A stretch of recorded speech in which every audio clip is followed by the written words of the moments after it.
3 September तालनि स्नि सालमारि कक तिसाल Agartala Muktadhara auditorium हल नग ऑफिसर गेजेटेड संगनी मालेमंग पांडा खलाइजाखा मालेमंग पांडावा मानजागैखा पद्मश्री चित्तरंजन महाराज स्वामी भक्ति सुदानंद महाराज ऑफिसर गेजेटेड संगनी कास्को तपन दास जनरल सेक्रेटारी देवाशिष राय खबैकबनी आदंग्र बिसिक थामनि उल उल अ मालेमंग पांडानि बिसिंतै कताल कमिटी खाजाखा अबहायकिनो अ मालेमंग पांडानि बिसिंतै तिनिबो कताल कमिटी खाजाखा बिसिक थामनि बागै बिसिक थामनि बागै कताल कमिटी खाजागनाय रगनि बिसिंग अफिसार संगनी आदंनि बारजा याफरे सामुं खलायनानि कक साका कास्को तपन दास ত্রিপুরা প্রদেশের তৃতীয় ত্রিবার্ষিক সম্মেলন আমরা 2017 সালের 6 আগস্ট আমাদের এই সংগঠন রাষ্ট্রবাদী বিচারধারা নিয়ে কাজ করা শুরু করেছিল। তখন প্রায় 203 জন অফিসার নিয়ে। তারপরে আজকে আমাদের প্রায় 8 বছর 9 বছর হয়ে গেল। এখন বর্তমানে আমাদের যে অফিসার সংখ্যা আছে প্রায় 1500-এর উপরে সংখ্যা আছে।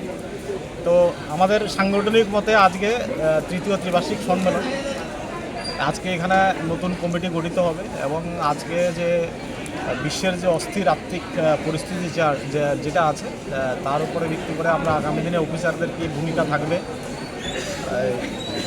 আমাদের যে স্বদেশী বিশেষ করে আমরা এই যে অস্থির পরিস্থিতি সেখানে আমরা যে একটা শিক্ষা পেয়েছি যে যদি কোনো দেশ আত্মনির্ভর যদি না হয় তারা এটা সমূহ বিপদের সম্মুখীন হতে হবে এবং সেই পরিপ্রেক্ষিতে আগামী দিনে আজকে আমাদের যে নতুন কমিটি গঠিত হবে সেই পরিপ্রেক্ষিতে দেশকে অর্থনৈতিকভাবে শক্তিশালী করার ক্ষেত্রে আমাদের যে কার্যপদ্ধতি হবে, আমাদের যে নিয়ম নীতি বা এটার যে বাস্তবায়ন হবে সেখানে আমাদের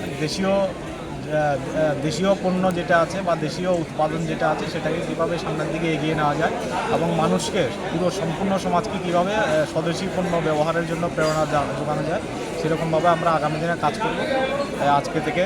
আর এই কারণেই আজকে আমাদের ত্রিবার্ষিক সম্মেলন এবং সেখানে আজকে আমাদের সঙ্গে উপস্থিত থাকবেন আমাদের ত্রিপুরা রাজ্যের গর্ব, আজকে আমাদের প্রধান অতিথি পদ্মশ্রী শ্রী পরম পূজনীয় আমাদের চিত্তরঞ্জন মহারাজজি এবং সেই সাথে ভক্তি সুধানন্দজি থাকবেন রামকৃষ্ণ মঠ থেকে। আমরা তারা সমাজের বিশাল অংশের সেবায় তারা সবসময় নিয়োজিত। আমরা জানি সমাজের পিছিয়ে পড়া অংশের জন্য যে সেবা এই সংগঠনগুলো দান করে সেখানেও আমরা চেষ্টা করব কিছু তাদেরকে সহায়তা করার জন্য। কত জনের কমিটি? আমাদের সংবিধান অনুযায়ী আমাদের 31 জনের কমিটি হয়, স্টেট কমিটি। কত বছর এটা 3 বছর পরে হয় ত্রিবার্ষিক। আমার নাম তপন দাস, আমি এখন বর্তমান যে এক্সিস্টিং কমিটি আছে সেটার সভাপতি।